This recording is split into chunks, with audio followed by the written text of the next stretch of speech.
25 ಸುದ್ದಿಗಳನ್ನು ನೋಡ್ಕೊಂಬರೋಣ.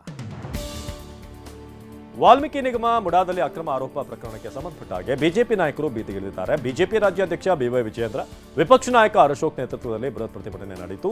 ಸಿಎಂ ಸಿದ್ದರಾಮಯ್ಯ ಕಾವೇರಿ ನಿವಾಸಕ್ಕೆ ಮುತ್ತಿಗೆ ಹಾಕಲು ಬಿಜೆಪಿ ನಾಯಕರು ಪ್ರಯತ್ನಪಟ್ಟರು. ಈ ವೇಳೆ ಪ್ರತಿಭಟನಾಕಾರರನ್ನ ಪೊಲೀಸರು ವಶಕ್ಕೆ ಪಡೆದರು.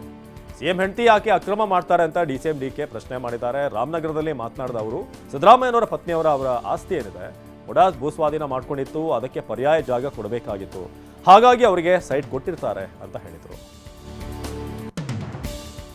ಮುಡಾ 50-50 ಹಗರಣಕ್ಕೂ ನನಗೂ ಯಾವುದೇ ಸಂಬಂಧ ಇಲ್ಲ ಅಂತ ಪರಿಷತ್ ಸದಸ್ಯ ಡಾಕ್ಟರ್ ಯತೀಂದ್ರ ಹೇಳಿದ್ದಾರೆ. ಮೈಸೂರಿನಲ್ಲಿ ಮಾತನಾಡಿದ ಅವರು, ಸುಮ್ಮನೆ ಆರೋಪ ಮಾಡೋದು ನೀಚ ಕೆಲಸ, ಇಮೇಜ್ ಡ್ಯಾಮೇಜ್ ಮಾಡೋದು ನೀಚ ಕೆಲಸ.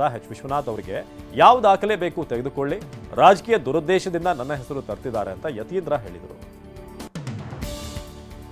ಶಾಸಕರೇ ಎಲ್ಲಿದ್ದೀರಾ ಅಂತ ಅರಸೀಕೆರೆ ಶಾಸಕ ಶಿವಲಿಂಗೇಗೌಡರನ್ನ ಮತದಾರರು ಪ್ರಶ್ನೆ ಮಾಡ್ತಿದ್ದಾರೆ. ಪೋಸ್ಟರ್ ಹಿಡಿದು ಅರಸೀಕೆರೆ ಪಟ್ಟಣದ ಬಾಬಾ ಸಾಹೇಬ್ ಕಾಲೋನಿ ನಿವಾಸಿಗಳು ಆಕ್ರೋಶ ಹೊರಹಾಕಿದ್ದಾರೆ. ಮಳೆಯಿಂದಾಗಿ ಮನೆಗಳು ಬಿದ್ದು ಹೋಗಿವೆ, ಚರಂಡಿಗಳಲ್ಲಿ ಕೊಳಚೆ ನೀರು ಹರಿತಾ ಇಲ್ಲ, ಸಮಸ್ಯೆಗಳು ಉಲ್ಬಣಗೊಂಡರೂ ಕೂಡ ಶಾಸಕರು ಸ್ಪಂದಿಸ್ತಾ ಇಲ್ಲ ಅಂತ ಗರಂ ಆಗಿದ್ದಾರೆ. ಗಣಿ ಮತ್ತು ಭೂವಿಜ್ಞಾನ ಇಲಾಖೆ ಅಧಿಕಾರಿಗಳ ಜೊತೆ ಇಂದು ಸಿಎಂ ಸಭೆ ನಡೆಸಲಿದ್ದಾರೆ. ರೇಷ್ಮೆ ತೋಟಗಾರಿಕೆ ಇಲಾಖೆ ಸಂಬಂಧಪಟ್ಟ ಹಾಗೆ ಚರ್ಚೆ ಮಾಡಲಿದ್ದಾರೆ. ಸಿಎಂ ಗೃಹ ಕಚೇರಿ ಕೃಷ್ಣಾದಲ್ಲಿ ಸಂಜೆ 5:30ಕ್ಕೆ ಮೀಟಿಂಗ್ ನಡೆಯಲಿದ್ದು, ಅಗತ್ಯ ಮಾಹಿತಿಯೊಂದಿಗೆ ಸಭೆಗೆ ಹಾಜರಾಗುವಂತೆ ಅಧಿಕಾರಿಗಳಿಗೆ ಸೂಚನೆ ನೀಡಿದ್ದಾರೆ.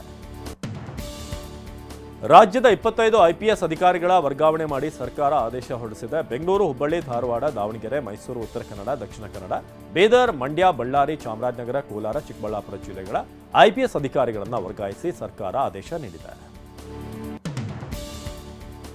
ಸಿನಿಮಾ ಮಾದರಿಯಲ್ಲೇ 100-500 ಮುಖಬೆಲೆಯ ಖೋಟಾ ನೋಟು ಮುದ್ರಿಸಿದ್ದ ಗ್ಯಾಂಗ್ ಪೊಲೀಸರ ಬಲೆಗೆ ಬಿದ್ದಿದೆ.